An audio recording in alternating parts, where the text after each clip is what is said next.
Boa noite.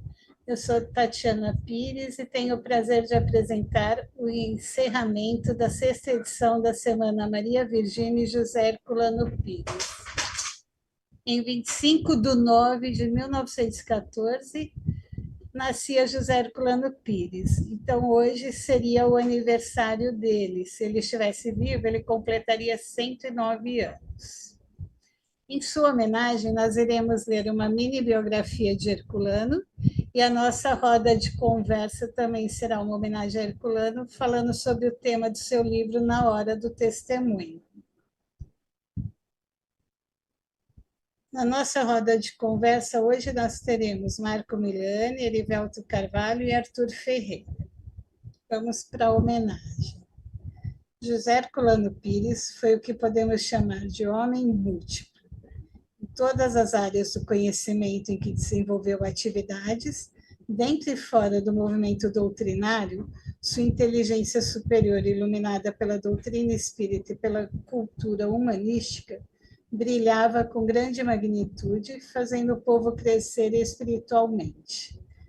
Herculano Pires foi mestre de filosofia da educação na Faculdade de Filosofia de Araraquara e membro da Sociedade Brasileira de Filosofia, presidente do Sindicato dos Jornalistas Profissionais do Estado de São Paulo, que presidiu por longos anos, diretor da União Brasileira dos Escritores e vice-presidente do Sindicato dos Escritores de São Paulo, presidente do Instituto Paulista de Parapsicologia e, o que é mais importante, espírita desde os 22 anos de idade.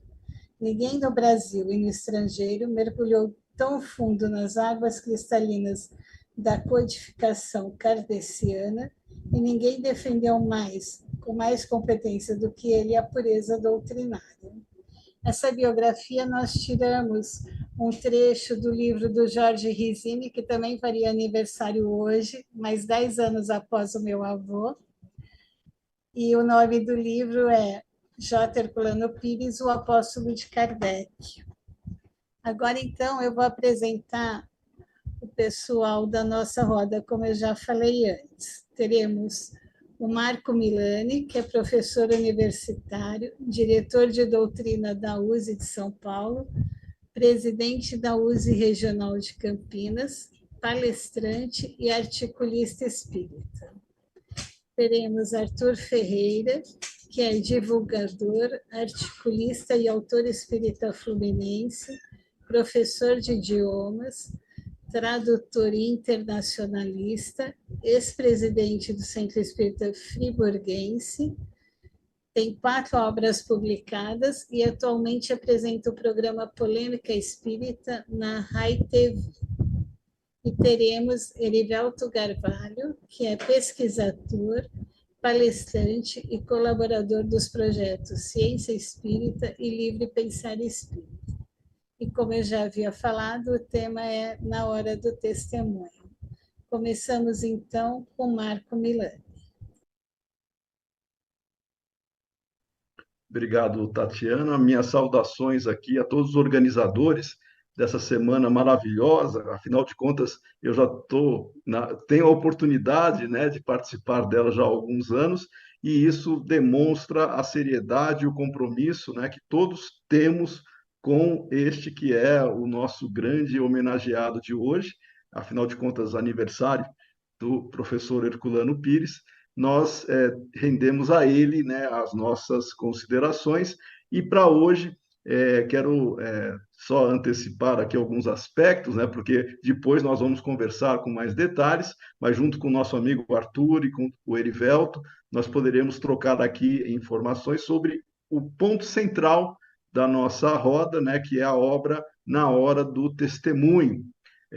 Muitas pessoas conhecem, outras nem tanto, principalmente as novas gerações talvez não tenham tanta familiaridade, então daí a relevância também de nós trazermos essa temática, né, para despertar não só a curiosidade, mas o interesse e também para estudar esta que é uma das obras mais interessantes, todas são do professor Herculano, mas esta em particular porque traz um momento histórico que não ficou perdido no tempo. Nós podemos, inclusive, aplicar as suas propostas hoje, com certeza, em diferentes aspectos, em diferentes segmentos da própria sociedade, mas dentro do cerne, né, do que esta obra traz para nós discutirmos. Eu vou aproveitar que a Tatiana mencionou aqui o Jorge Risini, eu vou aproveitar também do mesmo livro, né, que o Risini faz considerações para o professor Kardec, no Herculano Pires, desculpa, professor Herculano, né, Herculano Pires, o apóstolo de Kardec, aonde nós temos ali um aspecto também interessante que é descrito justamente que resultou nesta obra que nós vamos conversar hoje. Eu vou fazer só um pequeno preâmbulo para a gente contextualizar aqui. Tudo começou, né, dentro de uma linha que, vamos lá, fazendo uma viagem aqui no tempo, no começo da década de 1970, em particular em 1973, nós tivemos algumas pessoas, dirigentes espíritas, especificamente da Federação Espírita do Estado de São Paulo, que visitaram o médium Chico Xavier, em Uberaba, e eles, numa conversa despretensiosa, ouviram de que algumas passagens, algumas palavras que tinham um significado, obviamente relevante, mas os sinônimos da comunicação diária, da comunicação mais coloquial, poderiam também ser utilizados, né, para descrever o mesmo pensamento sem alterar, né, a ideia central do que Kardec colocou. Ou seja, esses dirigentes voltaram com a ideia de que poderia-se substituir algumas expressões, algumas palavras, para tentar facilitar a comunicação para o vocabulário da época mais cotidiano, mais usual. Entretanto, né, isso foi em 73.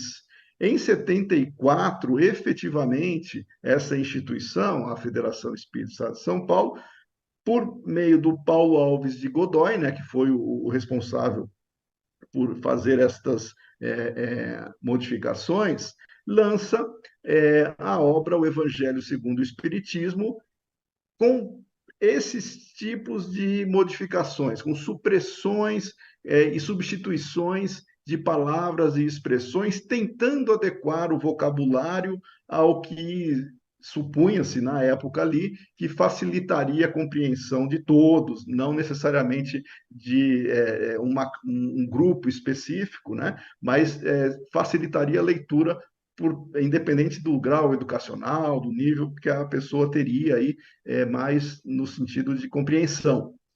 E aí, a federação, ela publicou, né, nessa edição, 30 mil exemplares. Veja que foi uma edição bastante arrojada, né? Porque 30 mil exemplares pressupõe-se, né, uma disseminação bastante grande. Né? Hoje em dia não se faz, né, isso com muita frequência.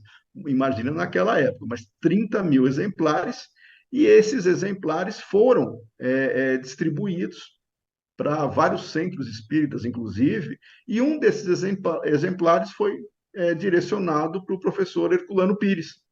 E o professor Herculano, quando ele recebe essa tradução, ele ficou impactado, né? Por quê? Porque ele viu que a obra havia sido modificada no seu texto. O Herculano conhecia profundamente a obra, não só pela tradução em si, que ele já havia feito, mas ele sabia dos impactos também, das consequências de você alterar o texto original. E desta maneira, veja que a partir do momento em que ele recebe o exemplar, o próprio Jorge Risini visitou-o, né, coincidentemente, no dia seguinte, né, a ele ter recebido e observado as modificações, ele perguntou para o Risini se ele tinha visto, né, aquilo que havia sido feito naquela edição modificada, e ele estava bastante não conformado, né, com aquele tipo de atitude. Inclusive, o Rizzini conta isso na sua obra, né? O Rizzini perguntou, mas será que os dirigentes o presidente da federação, né, e o vice, né, que na ocasião era o Carlos Jordão da Silva e o Luiz Monteiro de Barros, será que eles concordaram com isso? E o Herculano disse, concordaram, né? Então ele estava bastante surpreso, inclusive, com isso. E a partir daí, o Herculano ele começa a trazer uma reflexão não só para ele, mas para o movimento espírita sobre a impertinência de se alterar um texto de Kardec. E aí começa todo um processo natural de esclarecimento sobre a relevância de se manter uma obra original expressando o significado do autor sem adulterá-la, ainda que com boa intenção. E todos os dirigentes, e o Herculano ele também destaca isso. Ele não condena, ele não criticou, no caso, a instituição Federação Espírita do Estado de São Paulo, mantendo todo o respeito, a fraternidade, a cordialidade que ele sempre teve. Ele estava criticando a atitude dos dirigentes daquele momento, ou seja, nós não podemos comprometer toda uma instituição por atitudes de alguns dirigentes pontuais em determinado momento. Né? Isso é bom deixar claro, para ninguém supor, né, que era um embate institucional. Não, era uma situação que poderia ser, como foi posteriormente, depois, né, trabalhada, mas sem atacar, sem ter nenhum tipo de embate virulento, né, com a instituição. Mas ele, de maneira firme, de maneira muito rígida, ele apresentou e demonstrou os problemas advindos dessa nova modificação, mas principalmente a essência e que gerou esta obra na hora do testemunho foi que o Herculano ele traz toda a questão do testemunho em que o testemunho na convicção espírita. Ou seja, nós não podemos simplesmente partir de uma interpretação pessoal, achando que vai melhorar ou facilitar, né, a compreensão das obras doutrinárias, destacando-se aí a pretensão de quem está fazendo isso, porque é uma atitude individual, de uma obra que foi feita pelos espíritos, né? Ou seja, que passou por todo um critério, inclusive de validação, de legitimação, e alguém decide ali, vou melhorar, como se fosse possível, vou melhorar esta interpretação. E o Herculano, então, começa o seu processo de esclarecimento, e esse livro é o reflexo disso, aonde ele trata essas modificações como adulterações, inclusive dá exemplos, né, nesse sentido, e não se pode fazer com que nós tenhamos um caso isolado simplesmente, porque daí eu vou posteriormente, né, convidar os nossos amigos Arthur e Erivelto a comentarem também, mas vejam que o que o Herculano fez sob uma reação de uma tentativa apenas de substituição com boa intenção, né, de significados, de passagens, mas que representava uma adulteração, e ele mobilizou pessoas, mobilizou instituições contra aquilo, né, que apresentava-se naquele momento, ou seja, houve uma reação perante aquele ato, e de fato, depois que esses exemplares foram disseminados, né, 30 mil exemplares, mas não se teve uma outra edição, até porque se reconheceu a impertinência de se fazer isso. Ou seja, a mobilização de Herculano deu resultado, levantou um problema seríssimo, só que agora a gente vai discutir o que caracteriza essa obra, tem pontos muito importantes dentro dela, que eu até convido a todos aqueles que estão nos assistindo para também se debruçarem sobre ela, porque ele não trata só deste episódio, o Herculano faz uma reflexão muito profunda sobre o que é ser líder espírita e o que seria a convicção espírita que todos nós, que nos dizemos adeptos da doutrina, deveríamos ter. Esse é o ponto central deste livro e que faz com que o leitor tenha a certeza de que o episódio ali relatado não é um episódio fortuito, é um episódio que merece e deve ser lembrado e não esquecido. E é por isso agora que eu vou compartilhar, né, esse momento, eu vou passar a palavra para o nosso amigo Arthur Azevedo, que vai fazer com que a interpretação e a compreensão que ele teve né, desta obra também possa ser aqui conhecida, e depois nós vamos escutar nosso amigo Erivelto. Arthur, passo a palavra para você. Boa noite, Marco. Boa noite, amigos, todos aqueles que nos assistem neste momento, os que vão e os que irão nos assistir. Uma alegria muito grande estarmos aqui novamente, né? Segundo ano em que estamos presentes nesse grande evento, né? Onde nós realmente procuramos homenagear a figura de José Herculano Pires, assim como sua dileta esposa, Ana Maria Virgínia. Bem, realmente esse livro, A Hora do Testemunho, se faz muito importante como uma lição para nós espíritas, para o movimento espírita, para que certas falhas, certos erros não se repitam. No entanto, infelizmente, por vezes a história se repete. Sem nos adentrarmos aqui em muitos detalhes, mas muito recentemente tivemos também algumas tentativas aí de adulteração de obras, das obras fundamentais da doutrina espírita, e que certamente não foram bem sucedidas, nem deveriam ser. E alguns indivíduos, né, do movimento espírita também se levantaram, seguindo esse exemplo de José Herculano Pires, contra essa tentativa realmente de adulteração das obras fundamentais de Allan Kardec.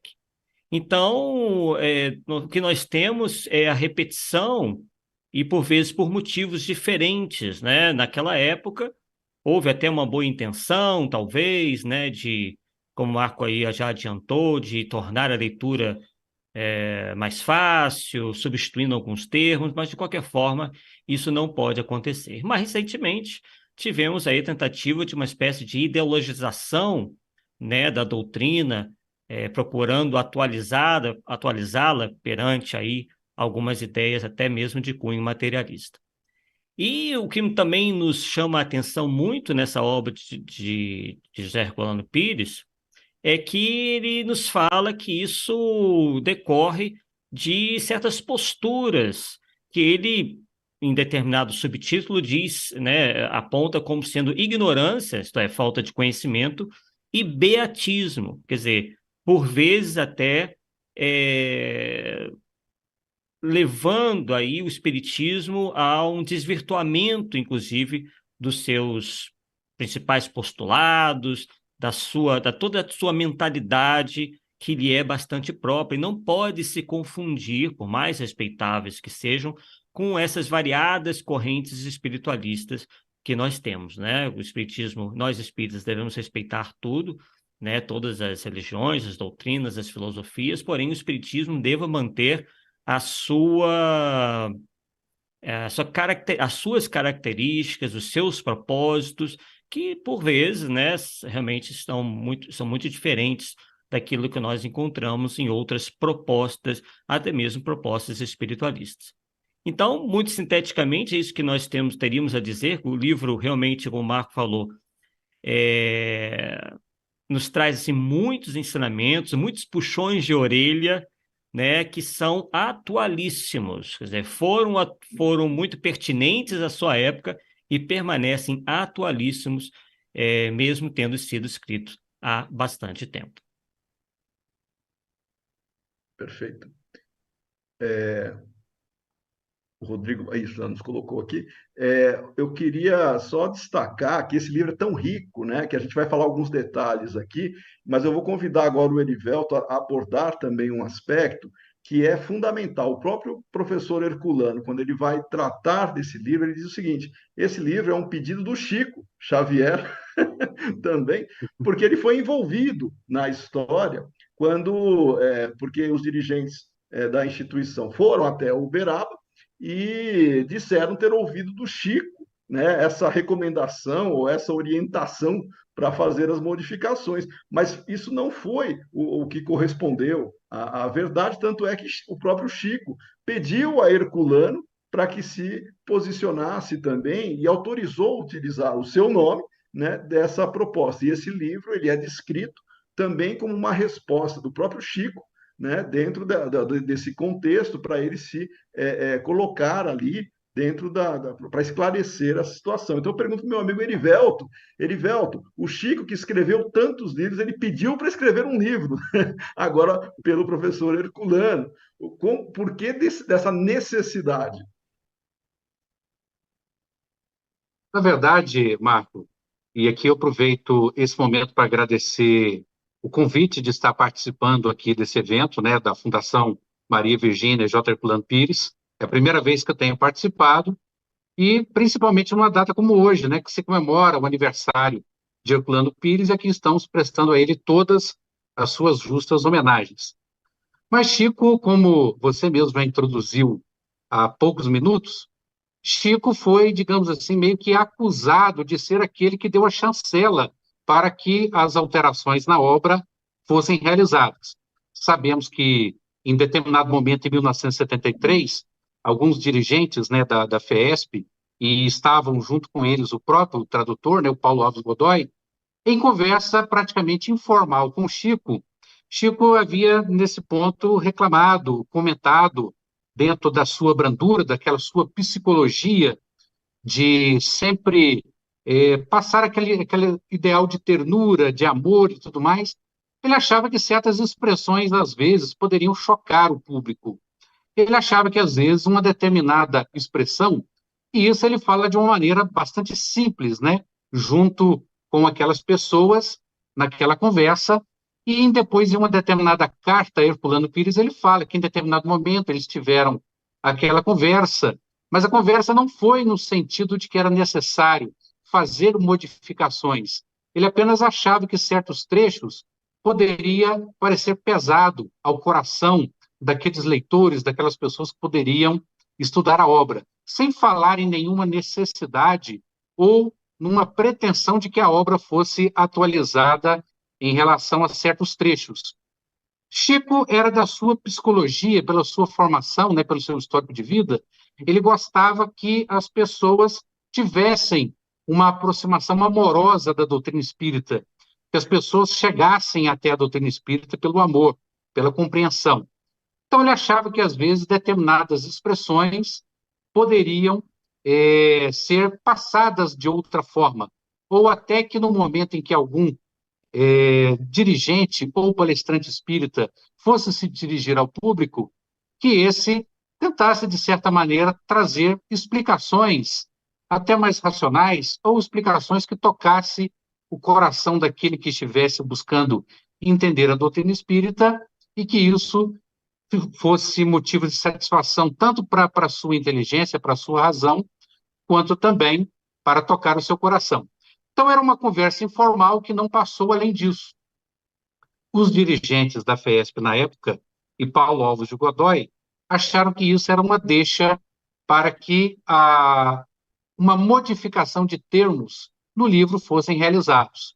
Na verdade, houve também uma incompreensão da própria opinião de Chico, que mais tarde, nessa carta Herculano, ele fala: nós só tivemos essa conversa, jamais passou pela minha intenção sugerir qualquer modificação dos trechos originais de Kardec. Mas eles entenderam isso como uma deixa e já tinham, o que se subentende nessa época, uma pretensão de fazer esse tipo de atualização. O próprio Herculano fala que naquela instituição, durante as décadas de 50 e 60, existiam alguns cursos que eram fomentados, né, que eram executados pela instituição, e que muita coisa não era de critério doutrinário, não era observada. Então, muitos cursos tinham conteúdos que tinham elementos místicos, elementos oriundos do esoterismo, algumas questões que vinham até da ideologia rustenista, às vezes passava batido no meio do conteúdo. Então, certos enxertos, certos conhecimentos estranhos à doutrina espírita, às vezes eram passados nesses cursos. E muitas vezes eram feitas formações de médiuns, formações de lideranças espíritas com base nesses conceitos que feriam os princípios básicos da doutrina espírita e criava, digamos assim, um problema de paradigma. Esse problema de paradigma, lógico que ele iria provocar, de certa forma, um problema também de convicção. que uma vez que algumas pessoas, algumas lideranças ali dentro daquela instituição passavam a fomentar conceitos estranhos e a repassar esses conceitos aos seus aprendizes, as pessoas começavam a fazer comparações entre aquilo que se estudava no texto básico de Kardec com aquelas informações novas que ali eram passadas, e às vezes tudo era tido como uma modernidade.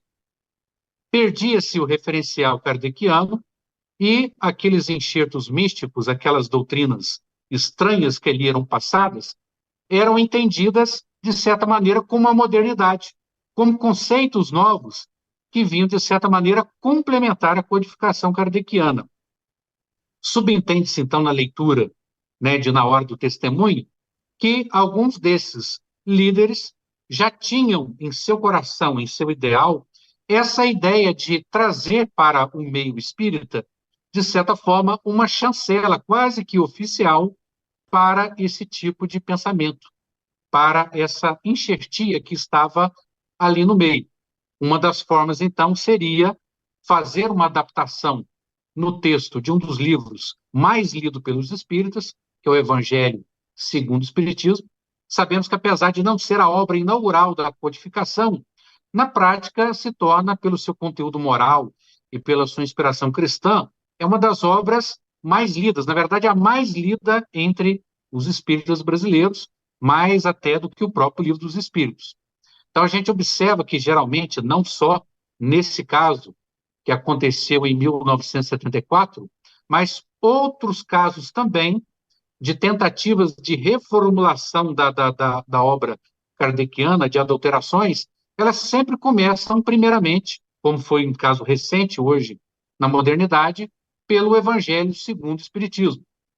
Poucos anos depois desse caso narrado na Hora do Testemunho, na década de 80, o também espírita Roque Jacinto também fez uma tradução própria de O Evangelho segundo o Espiritismo, em que ele fez também supressões daquilo que ele considerava que não atendiam mais os anseios da modernidade.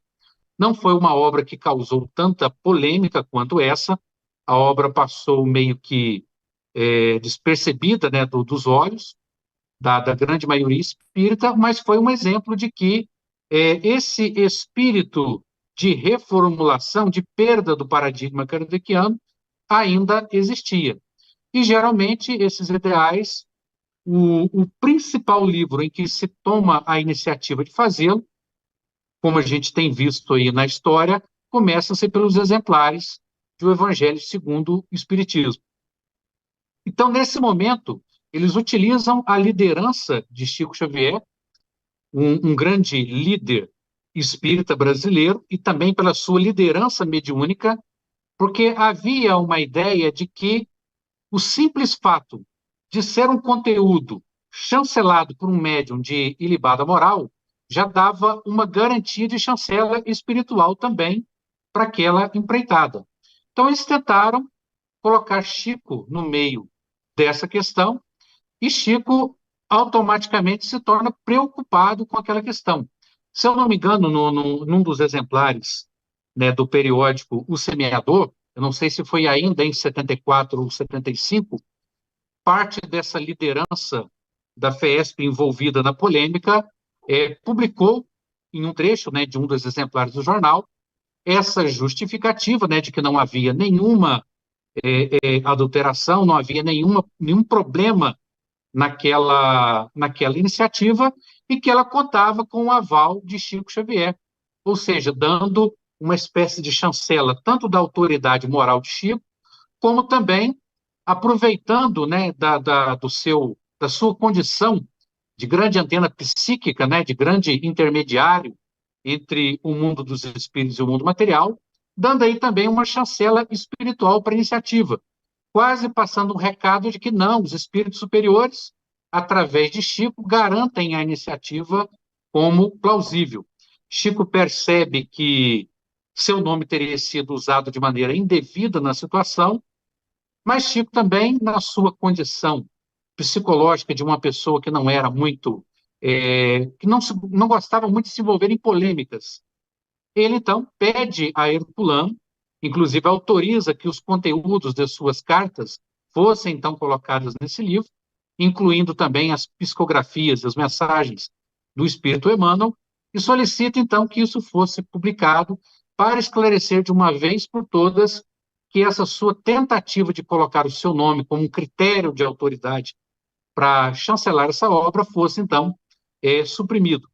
E a gente vê que algumas das iniciativas realmente não passavam apenas por troca de palavras, digamos assim, complexas por palavras mais simples. Se fosse isso, e não mudasse, digamos, o sentido dos conceitos, de certa forma, esse não seria um problema tão grave. Mas o próprio Herculano, ele mostra lá alguns exemplos, como a expressão amai os vossos inimigos, que foi substituída por amai aos que não vos amam. Ou seja, o próprio Herculano fala que seria uma expressão tola e vazia, ou até momento em que a palavra espíritos maus é substituída por espíritos menos bons. Ou seja, há uma perda também do conceito doutrinário que ali é empregado.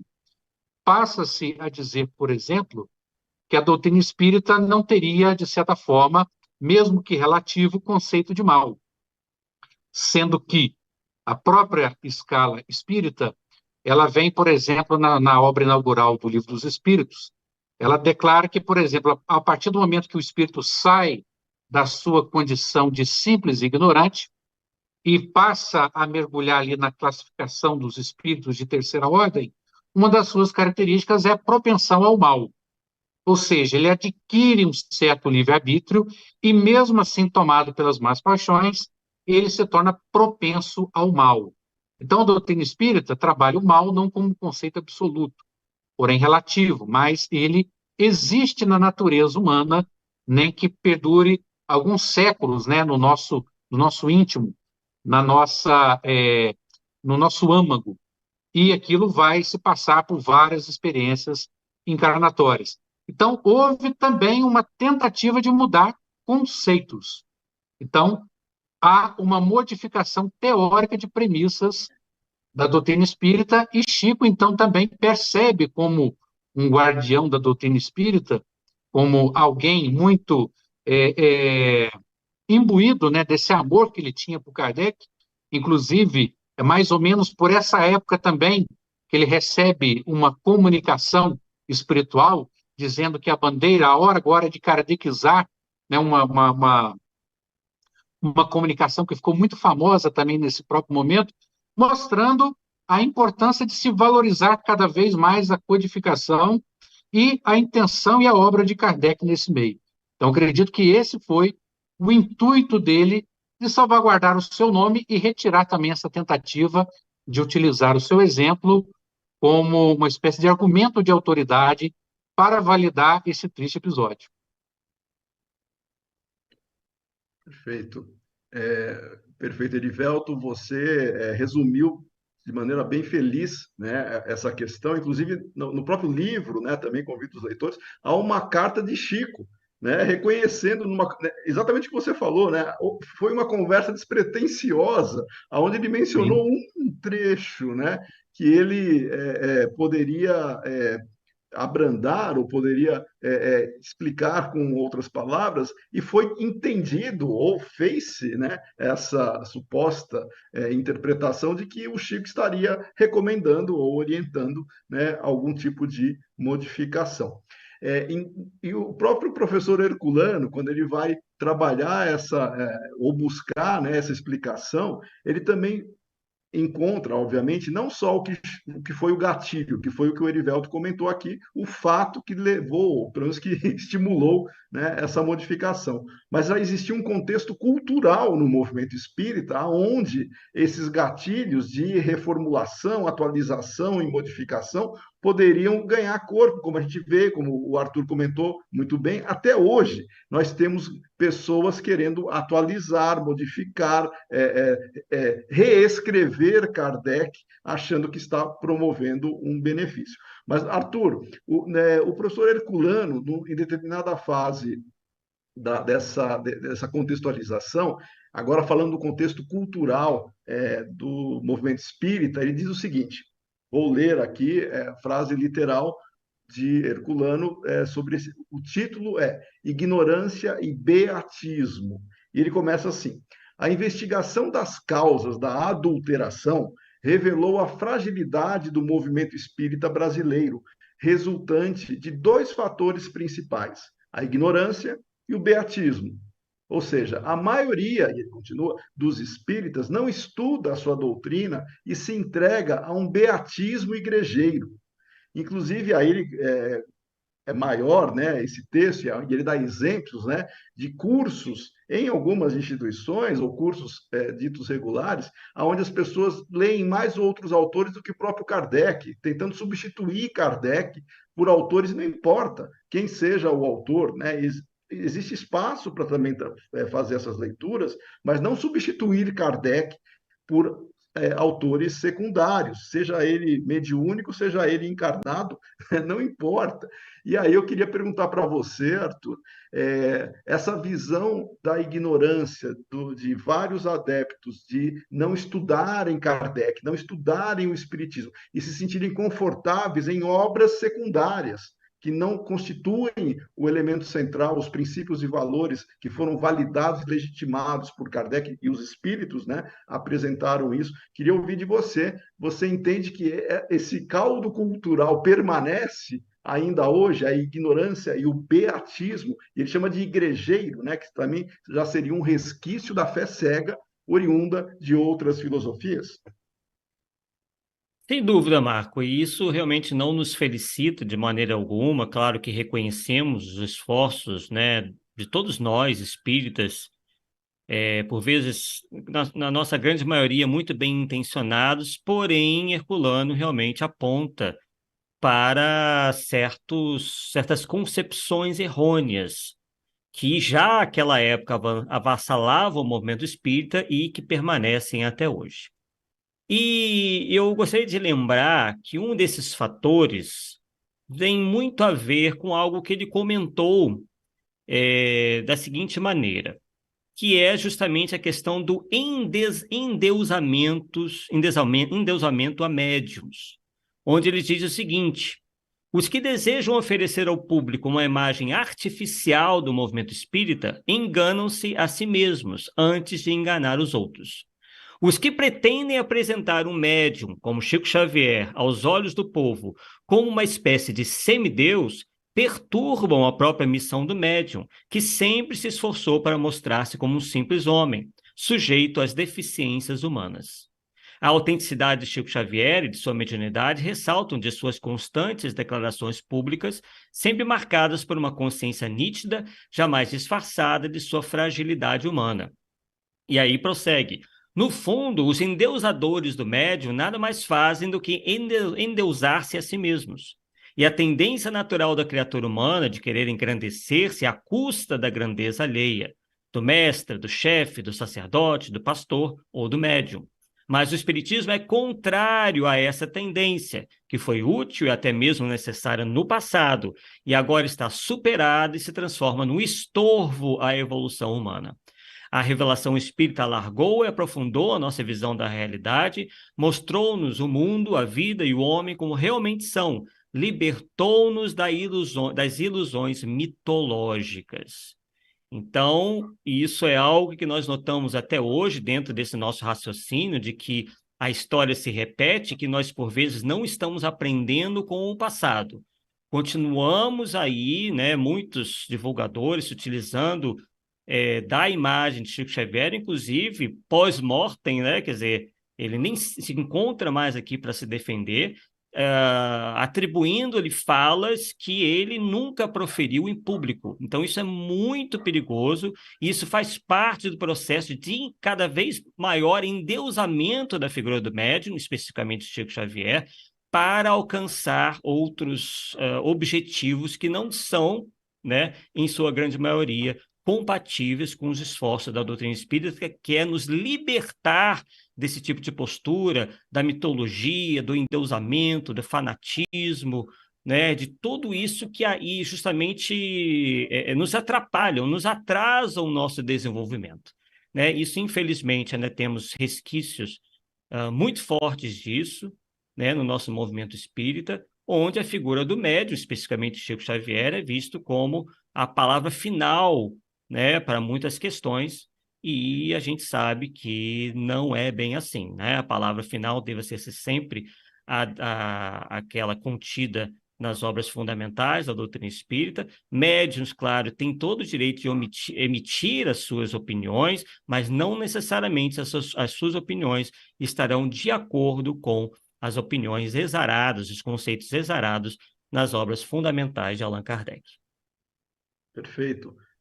E é um problema seríssimo, né, que o Arthur coloca, que, infelizmente, as pessoas se deixam levar mais, talvez, por uma tradição religiosa, que é o beatismo, da fé cega, de se acreditar em pessoas ou em espíritos unicamente, como fonte única, sem ter a validação, a legitimação, e isso faz com que nós tenhamos aí uma série de pessoas que são aversas até a ler Kardec e preferem muito mais ler obras secundárias. E aí eu pergunto para o Erivelto, ainda no livro, né, Herculano faz uma distinção muito pertinente sobre os tipos de líderes espíritas que nós temos, que você comentou, inclusive, no movimento espírita, e Herculano cita três principais categorias, vamos chamar assim, né?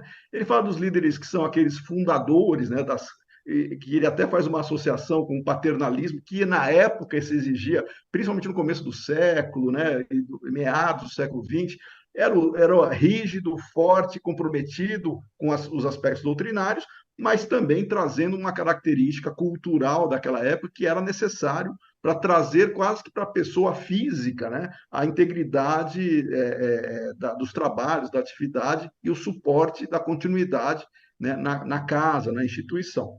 Aí ele também cita os líderes mediúnicos, são aqueles que se destacam, né, dentro da atividade própria mediúnica e começam a atrair para si a atenção e a responsabilidade. E aí é muito que o Arthur até comentou, né, passa a ser quase que o elo com o sagrado para muita gente, né? O médium é o canal de comunicação com a verdade, né? E o médium passa a ter autoridade nesse sentido. E, por fim, ele cita os líderes intelectuais espíritas, e ele destaca muito a necessidade de nós termos líderes intelectuais espíritas. Veja, e ele não fala líderes intelectuais que se afirmam espíritas, não, porque é muito mais que isso. É aquele que, no movimento espírita, sendo espírita, se debruça e assume uma atitude intelectual, de liderança, inclusive, mas pautada nos conceitos espíritas e afasta um pouco o misticismo e toda uma série de problemas advindos da crença cega. Queria que você comentasse, então, Erivelto, sobre esses tipos de liderança que o professor Herculano apresenta na obra. Sim, inclusive, esses três tipos de liderança, eles estão aqui focados na obra de Herculano, sobre um determinado problema, que é o problema da convicção.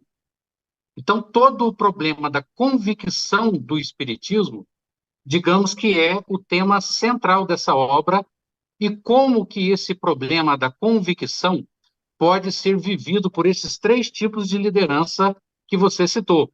Então, Herculano ele vai trabalhar como que as lideranças doutrinárias, ou as lideranças fundadoras, ele usa até esse termo, né, na origem da doutrina espírita, tanto no Brasil quanto no mundo, essa característica heróica desses líderes de enfrentar certas adversidades culturais e sociais daquele momento e manter a ordem, manter a organização e fazer com que a doutrina espírita não perdesse a sua coerência naquele momento em que ela se iniciava.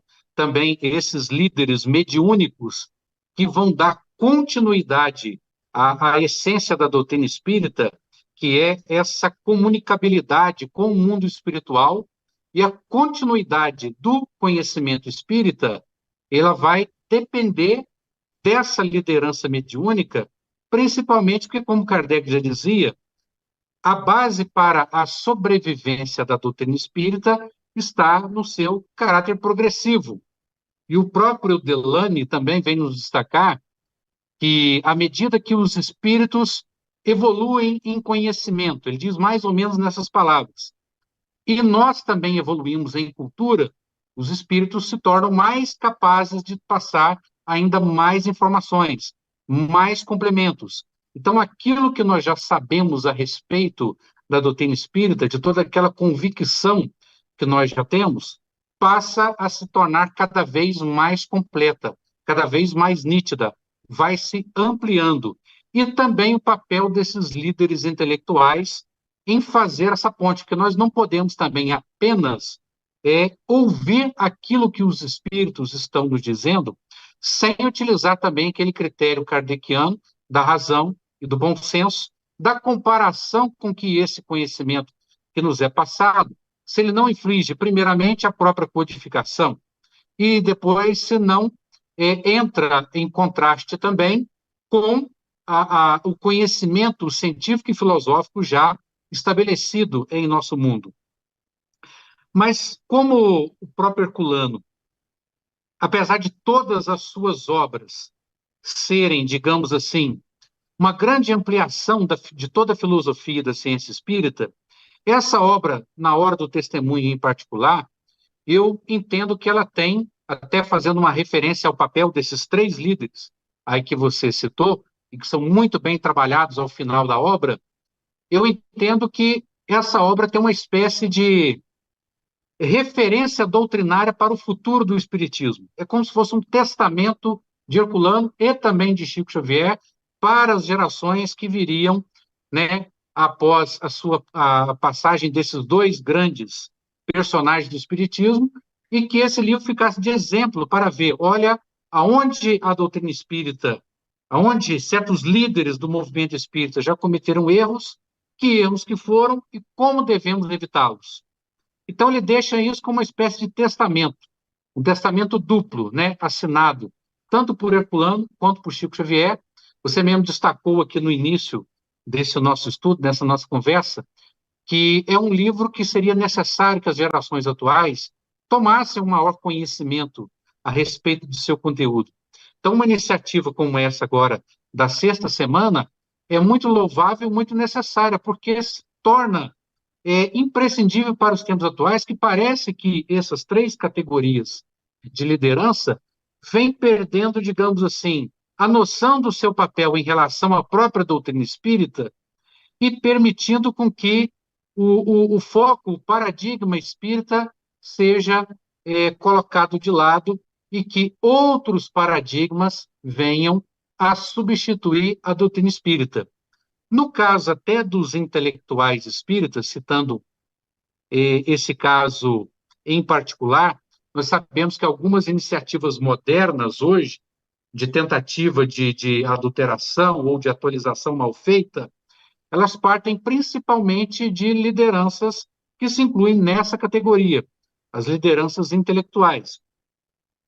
Muitas vezes, quebra-se aquilo que outros grandes intelectuais espíritas, que além do próprio Herculano, a gente lembra aqui do Deolino Morim e outros como Chibene, né, lideranças atuais, outros intelectuais espíritas como nosso companheiro Alexandre Fontes da Fonseca, o Ademir Xavier, eles sempre destacam, por exemplo, falando muito a respeito hoje dos conceitos modernos de como que a ciência espírita ela pode ser analisada do ponto de vista lacatosiano, de que a doutrina espírita, como uma ciência bem constituída, como Kardec já deixou isso estruturado na sua parceria com os espíritos superiores desde a época da codificação, quem explica os fenômenos espíritas é a própria doutrina espírita.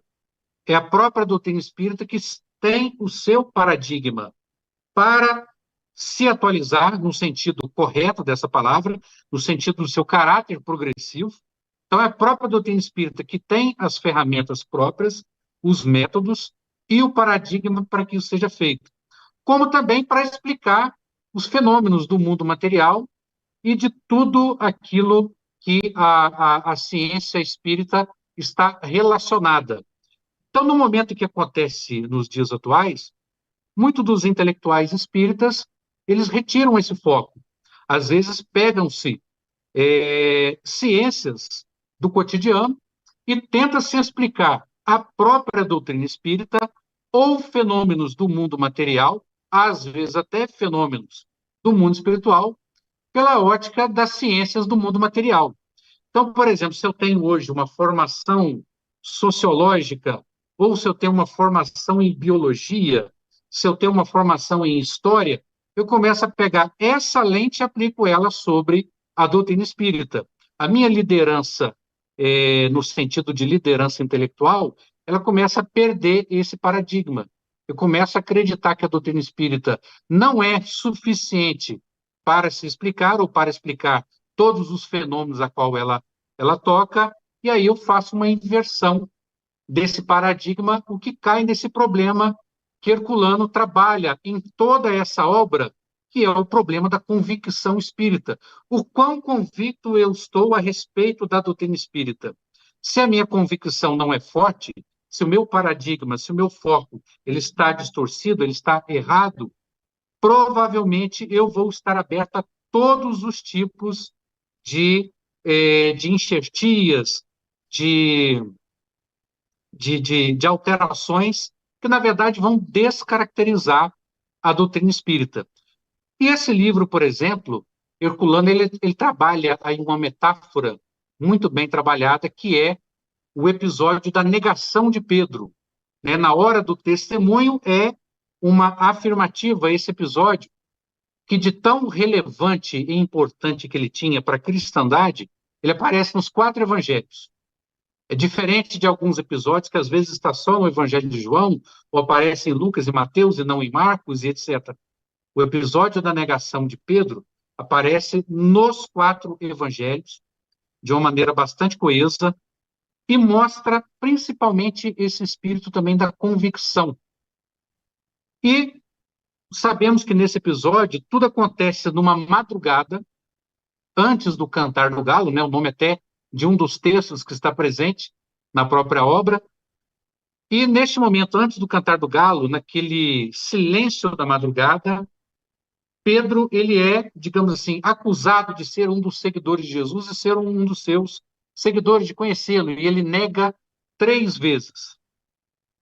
E, de repente, aparece a figura do galo, inclusive a capa, né, clássica da obra tem lá, né, a figura de um galo, e o galo é, de certa forma, uma metáfora daquele que anuncia a luz do dia, depois das trevas, daquela ignorância, como você e o Arthur bem destacaram, né? A ignorância e o beatismo.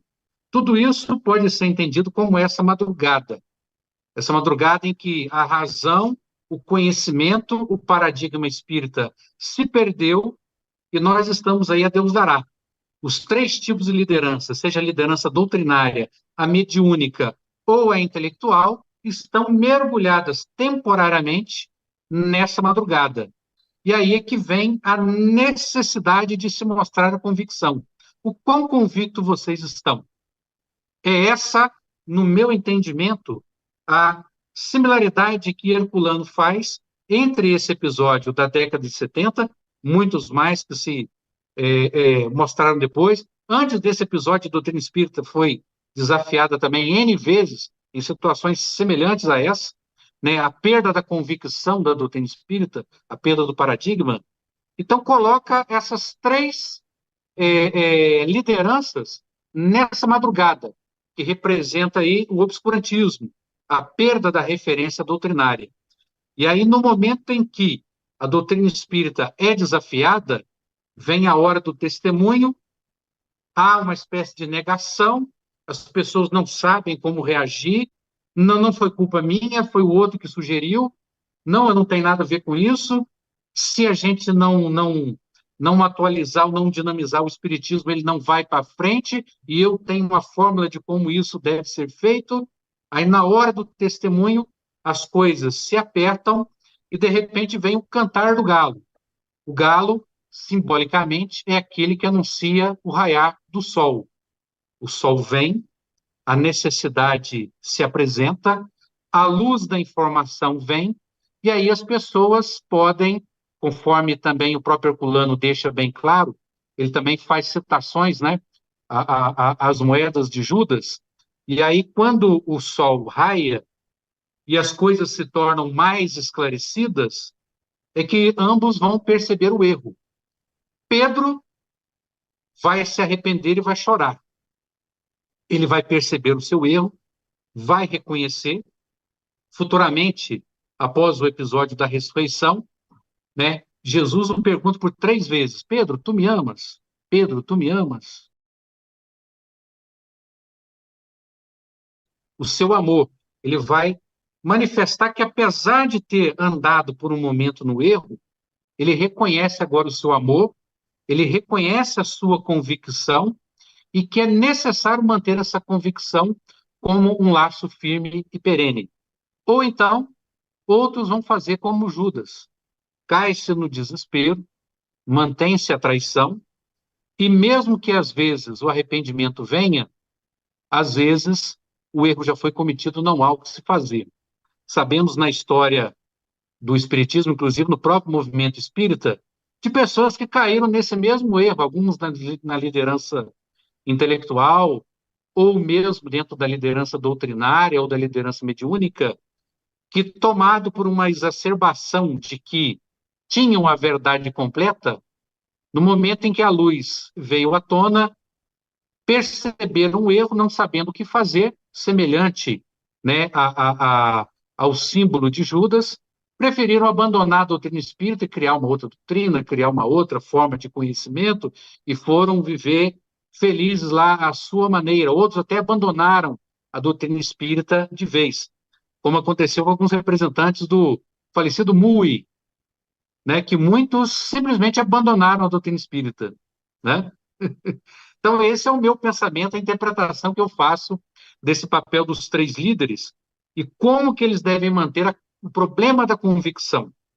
Se perdermos a convicção, a doutrina espírita realmente se afasta de nós e nós não temos mais o que fazer.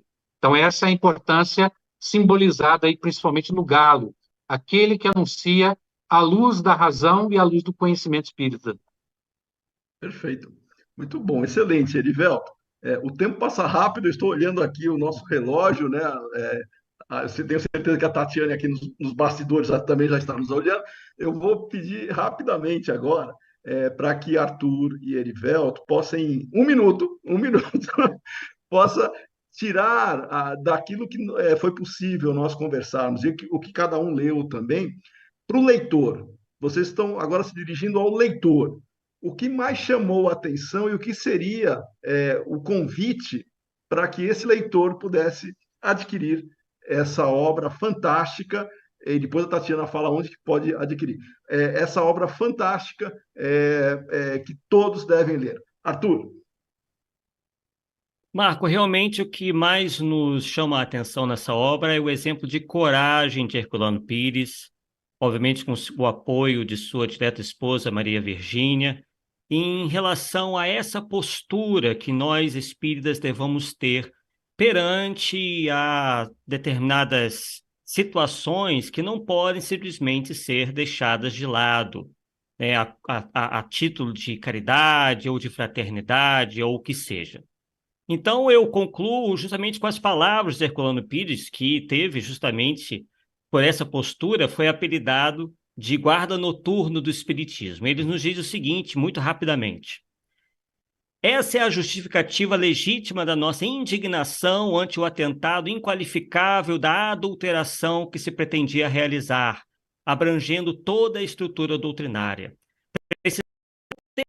Nem certeza do que admitimos, para aceitar de espinha curvada as pretensões alucinadas dessa ou daquela instituição doutrinária. Nem Jesus agiu com mansidão ante a petulância dos fariseus vaidosos. Nem Paulo usou de tolerância conivente com os que, já no seu tempo, aviltavam o cristianismo. Nem Kardec deixou de defender a doutrina em nome de um falso conceito de fraternidade e defendê-la com firmeza e energia, empregando as palavras devidas.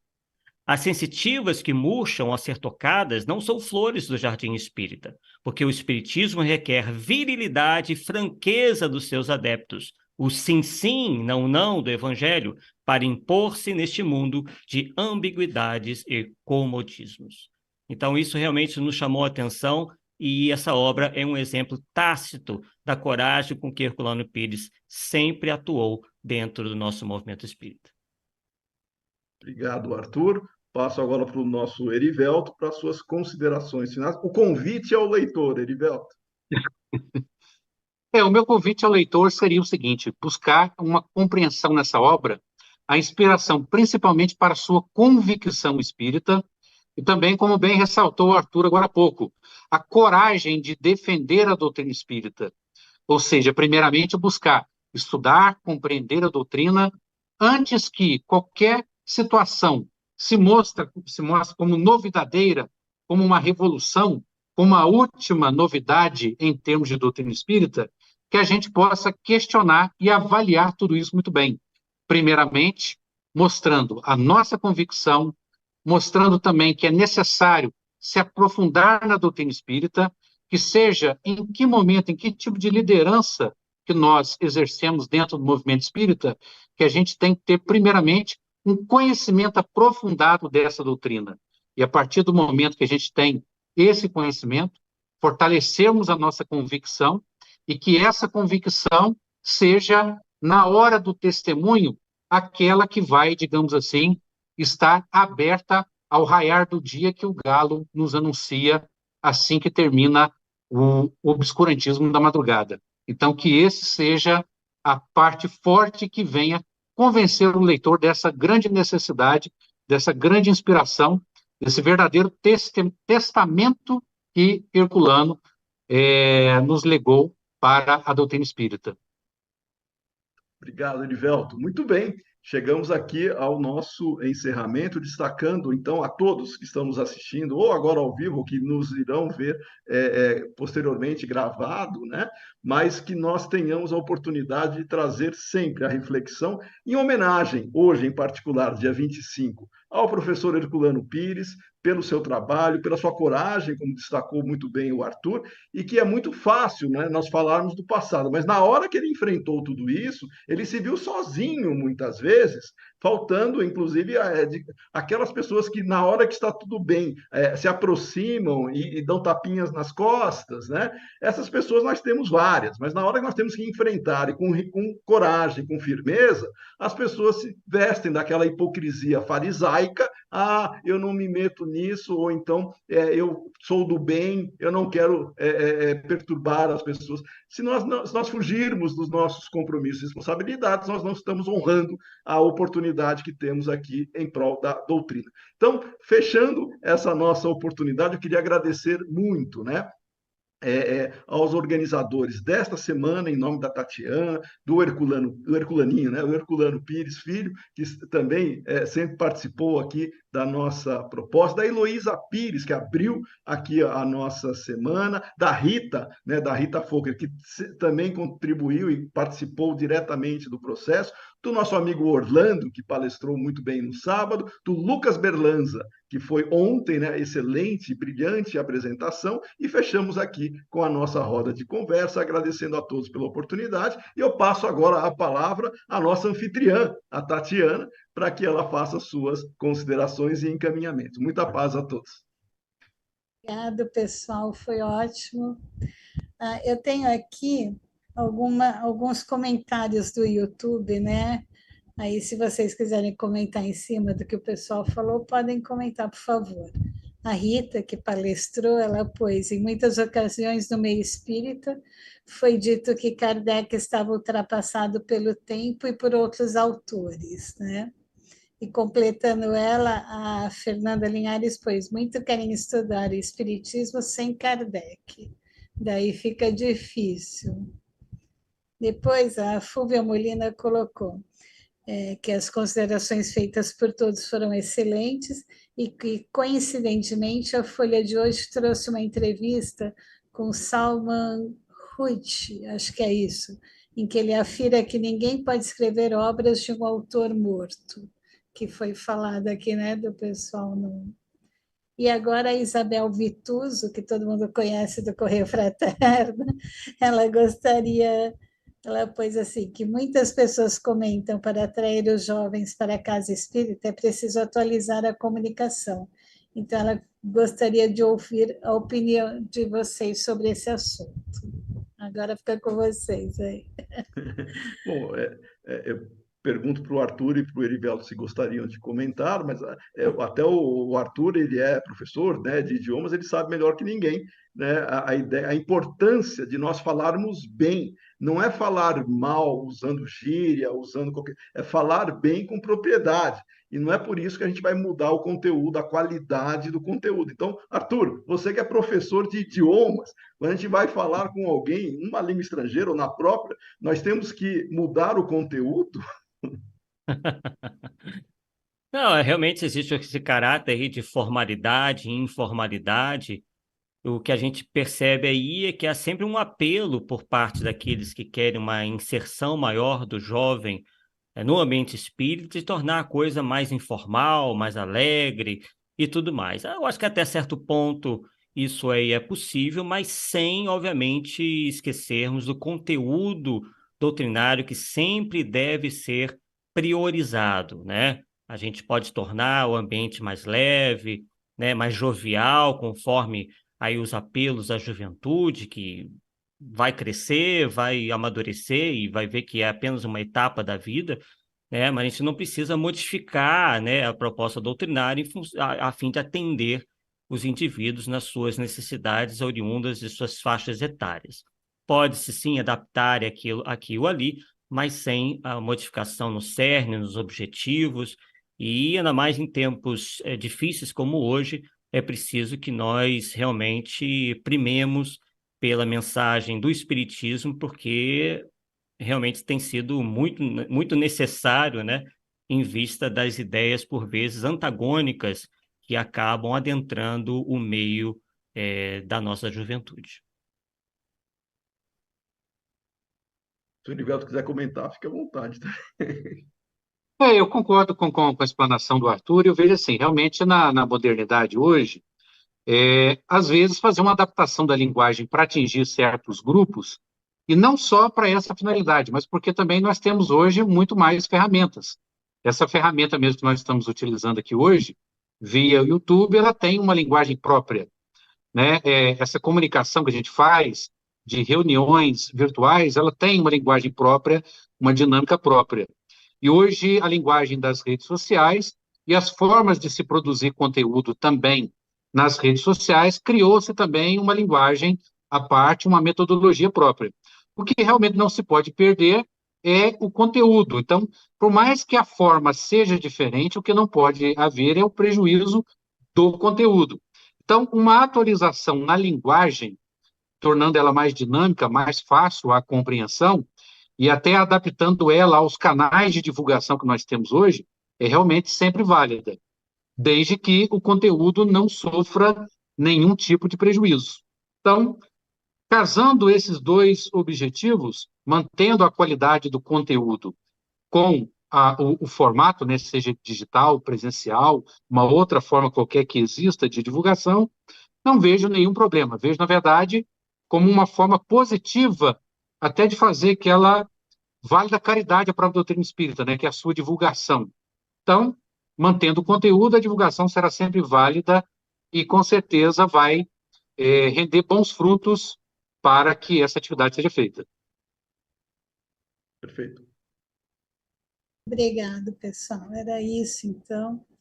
Então, eu agradeço mais uma vez a participação de todos, de vocês hoje na conversa, de todos que participaram durante a semana, né?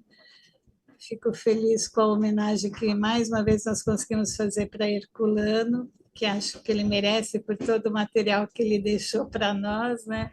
Eu sou um pouco suspeita para falar, mas eu acho que ele merece.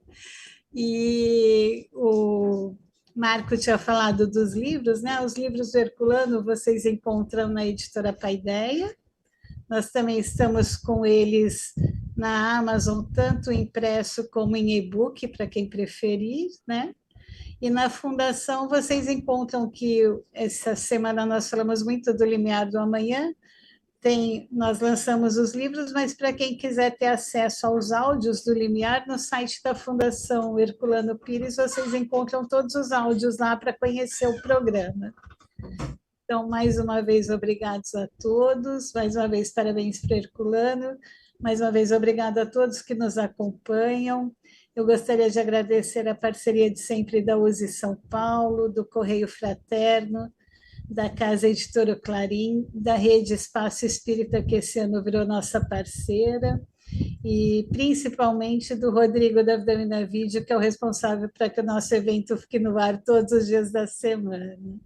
Muito obrigada a todos e espero revê-los o ano que vem, se Deus quiser, com mais uma edição da nossa semana. Obrigada.